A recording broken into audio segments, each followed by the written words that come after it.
Hello, हाय, नमस्कार. आम्ही आलेलो आहे आज पाताळगंगा या डॅमवरती. इथे छान असं पाणी आहे पावसाचं. त्याचं आम्ही सर्व फॅमिली फिरायला आलेलो होतो.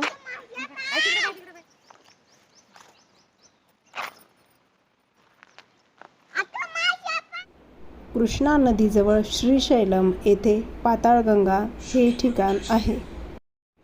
खूप वर्षापूर्वी ऋषीमुनी इथे येऊन त्यांनी आपली साधना पूर्ण केलेली आहे.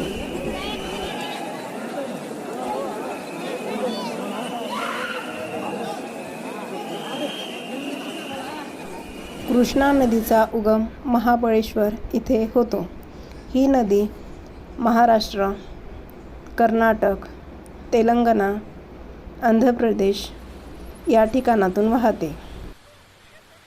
ही नदी खोल दरीतून वाहते, यामुळे याला पाताळगंगा असे नाव देण्यात आलेलं आहे.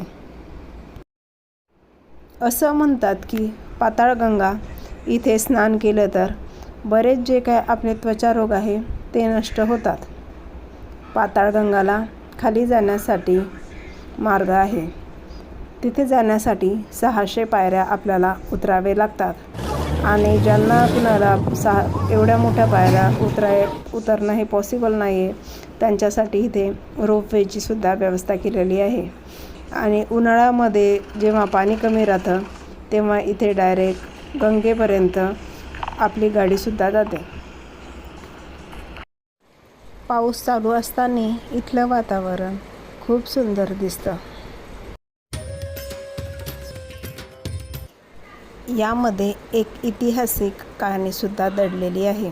पूर्वीच्या काळामध्ये एक राजा होता. त्या राजाला खूप साऱ्या महाराण्या होत्या. त्या एका महाराणीला एक मुलगी झाली. ती मुलगी मोठी झाल्यानंतर खूप सुंदर दिसायची, परंतु राजाला हे माहिती नव्हतं की ती माझीच मुलगी आहे म्हणून. ती खूप सुंदर असल्यामुळे राजा तिच्या सुंदरतेकडे प्रभावित व्हायचा आणि तिला त्रास देऊ लागला. ती राजाच्या त्रासाला खूप कंटाळली होती आणि ती श्रीशैलम या जंगलामध्ये प्रवेश करून तिथे तपश्चर्या करण्यासाठी पोहोचली. परंतु तिथे तपश्चर्या सुरू असताना देखील तिचे वडील म्हणजेच राजा आला आणि तिथेसुद्धा तिला त्रास देऊ लागला. त्यानंतर तिने भगवान शंकराकडे प्रार्थना केली आणि भगवान शंकर प्रगट झाले.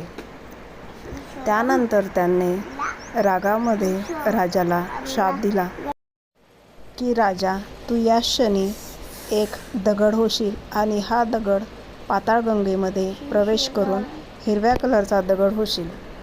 त्यानंतर राजाला राजेचा चुकीचा पश्चाताप झाला आणि त्याने याचा उशाप मागितला. तेव्हा शंकर म्हणाले की जेव्हा भगवान विष्णू या नदीमध्ये स्नानासाठी येतील, ते स्नान केल्यानंतरच तुला मुक्ती मिळेल.